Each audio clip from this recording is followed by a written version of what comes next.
The crisis in the Middle East continues to deepen tonight with calls for a truce rejected by Israel and growing speculation it is only a matter of time before it sends ground troops into Hamas-controlled Gaza. After hundreds of airstrikes, Israeli fighter jets are still finding Hamas targets, and Palestinian militants are still firing their rockets into Israel. The Palestinian death toll is now nearing 400, with an estimated 1,600 wounded. But our Mideast correspondent, Loren McNabb, shows us how the conflict is far more emotionally complex than the numbers suggest. It is just 40 kilometers long and 11 kilometers wide. Small, yet on the 5th straight day of Israeli airstrikes on the Gaza Strip, there were plenty of new targets. A Hamas-controlled mosque, crucial tunnels supposedly used to smuggle food and weapons in and out of Egypt.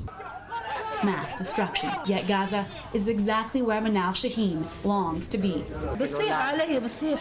They cry, Mama come home, she says. But she can't.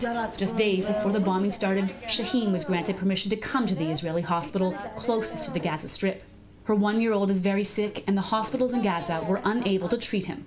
She's thrilled to have the help of Israeli doctors, but sickened by the idea that she's separated from home and family, where life has become very bleak. How are they doing for food and water and no food. No food? Milk, أطفال, children, no. No milk for kids. bread, خبز, ما في. No bread. Almost all of Gaza's 1.2 million residents rely on help from aid agencies. Long before this conflict, the UN had warned the area was slipping into a humanitarian crisis.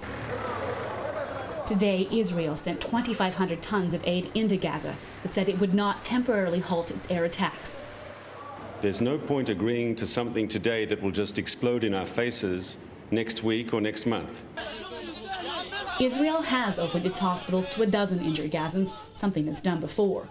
While the doctor in charge of the one we visited said he would like to treat more, he's been told to keep some space for Israeli soldiers. We are prepared to receive injured in case Israel decides to go in with the tanks and the other forces. Since her arrival, Shaheen has come to understand there's a threat in Israel too. She's been kept in the hospital bomb shelter, safe from Hamas rockets. Still, she says she'd rather be in Gaza, due any day. It's where she'd like to give birth to her 5th child. Loren McNabb, Global News, Ashkelon, Israel.